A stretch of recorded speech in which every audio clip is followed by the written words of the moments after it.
My name is Jonathan Goforth, and today we're going to talk about the importance of the seller's estimated proceeds form and when you should use it. Some states require this form, some states don't. That's what we're going to talk about today.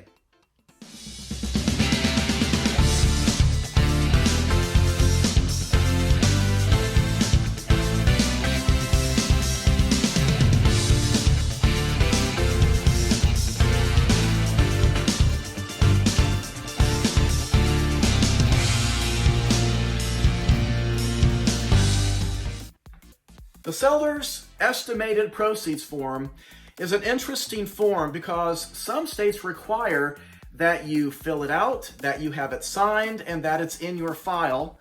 Other states don't, which is interesting. For example, here in the Midwest, the state of Kansas requires it.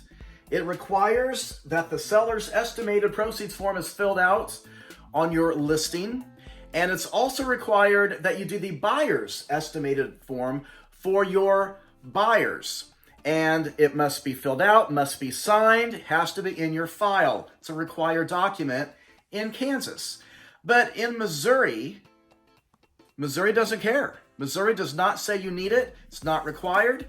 And because of that, a lot of agents don't use the form. So today we're going to talk about when to use it and the purpose of it. So in my listing packets, this is a seller's listing packet. I'm going to go list a house. And so in the listing packet, I have the seller's estimated proceeds form.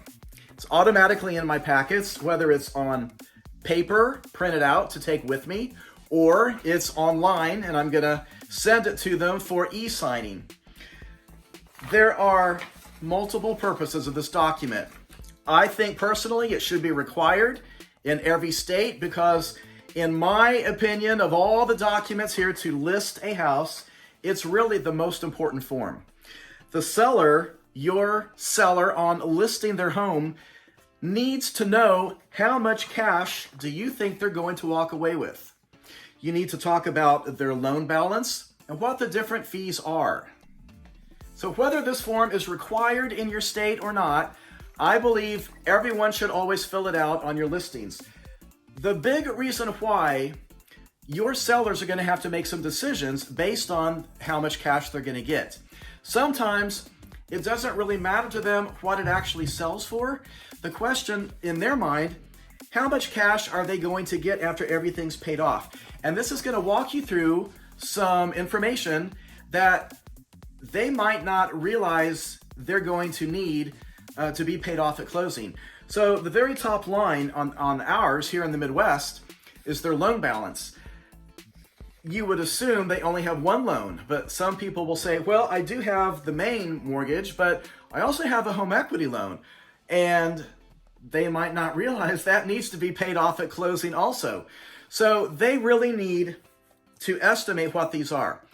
Most people can get that pretty accurately. They've either got a mortgage statement that they need to pay next where they're going to write out a check and they've got that laying around somewhere, or they pay online. And so if they pay online, they're used to logging in, and then they can log in and say, well, this is what it shows my balance is. And that's when I tell them your balance is not really your loan payoff because you're missing the very first month of interest that hasn't been paid yet. And so that's why the loan payoff is always a little bit higher. There's usually a couple little fees that lenders like to charge to close out the loan. And so that's why the loan payoff is always a little bit higher than what they think. So I want to make sure they understand that, because if they think they owe $100,000 at closing, they really probably owe maybe $101,000. And so I like to set that expectation. That's what this document really is for. You're setting the expectation of what's going to happen at closing. Some agents, which just baffles me, they don't even discuss the fees. They let the title company cover this at closing, at the end, when they show up to sign the final papers. And that's where the seller is completely caught off guard that I only get what? I didn't agree to pay all this. This is not going to work. I have to have more money than that. I can't close on my next house if I don't have more money than that? And so you have the agent now backpedaling, trying to deal with a nightmare at closing. And that's why I believe this should be used every time, whether it's required in your state or not. I disclose the commission. You might have a BAC that you or your office also has on here. For taxes, I put prorated. I want them to know the title company is going to collect their taxes out of their proceeds at closing, because some of these sellers are going to be buying another house, which you're probably helping them find that house and do the contract on it. You're going to be doing back-to-back closings on the same day. And they're going to roll the proceeds from this one that you're putting here, how much cash they get, into their next house. This becomes the down payment of their next house. If this is very tight and they need every dime of their proceeds for the next purchase, I let them know your taxes are going to be taken out of your proceeds. Then you're going to get a refund from your escrow account 2 to 3 weeks after closing. And so it's really an even swap if they're escrowing for taxes and insurance and their mortgage payment. But if they're expecting to get all that cash at closing, I let them know up front. I set the expectation. It's taken out of your proceeds. You're not going to have it at closing. And then you might have the buyer might, here in the Midwest, typically the buyers ask the sellers to pay a good chunk of their closing costs. It might be $3,000, $4,000, $5,000, whatever is typical. I put that on here. I want to set the expectation that when we start getting offers, the buyers are probably going to ask the seller, my client, to pay up to so much of their closing costs. And I also put a warranty on here too. I set that expectation. I explain to my clients, you're not offering it, you're not agreeing to do it, but I'm going to create a normal, typical scenario as to what's probably going to happen. If it doesn't happen, then you're money ahead. But I want you to see this is a typical scenario. You're probably going to pay maybe $4,000 of the buyer's closing costs. If they don't ask, that's great. But I set this so that when we get the offer, my seller doesn't say, I paid all my own closing costs when I bought this house 25 years ago, and I am certainly not going to pay the buyer's closing costs now. Because at that point, I don't want to just discuss that one point and get hung up when we're looking at offers. I want to already just set the tone, have it discussed, and so we're over with that part of the discussion when I'm there to list the house. Other fees on here, you got title fees, you got closing fee.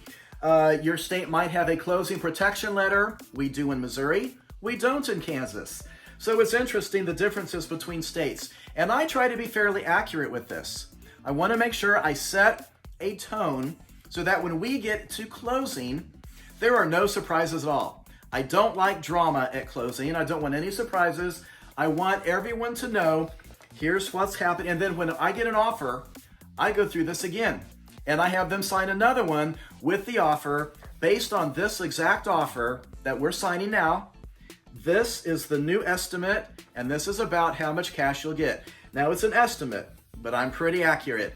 So that's why I believe this is such an important form. I know a lot of agents don't use it. I would encourage you to. It will save you so many headaches when you get to closing if everyone knows what's about to happen along the way and from the very beginning. Another reason that this form is so important, in my opinion, and why I personally think it should be required in every state to force all of us to do this. One time I had a listing. This listing had expired, and the previous listing agent had it priced too high. It didn't sell. This was a few years ago when the market wasn't as hot as it is right now. It was a buyer's market back then. And so I come in and I go through this estimate on my listing appointment. I'm about to list it. The previous agent did not do this. The sellers had never seen this document before. The previous listing agent had not estimated anything. They had no idea how much money they were going to walk away with.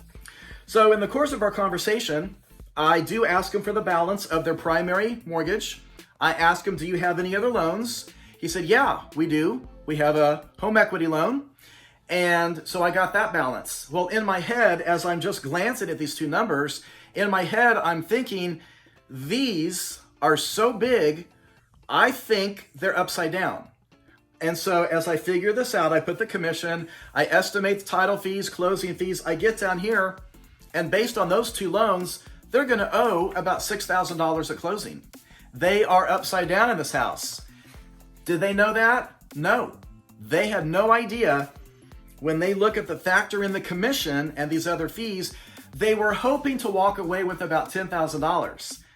Now, they don't even need to move, but the house is getting away from a little bit. And so they wanted to downsize and move to something cheaper that they could maintain a little easier. But they don't have any extra cash. And so by the end of this listing appointment, we all realized they are not able to sell it yet. They need to continue paying off these two loans, or they're going to have to come up with the cash at closing from a family member, or they're going to have to find that cash from somewhere. Well, that was not going to be an option. And so I did not list it. It should never have been listed. The previous agent should not have listed this house. Had they gone under contract and made it to closing, I don't know what would have happened, because they would not have had the cash needed to close on whatever contract they would have had. That was at full price. So if they got an offer and accepted it, not knowing what all these fees would have ended them up with, they would have owed potentially a lot more money at closing that they would not have had. That is a great example of why I believe we should all be doing this form at closing. Again, if it's not required in your state, just the thought is to get into the habit of using this form anyway. Of all the documents in your listing packet, I believe this one is the most important form. So thanks for watching my video. I hope you enjoyed this. If you like the content of what I'm talking about today, please give my video a like, and please subscribe to my real estate channel. Thanks for watching.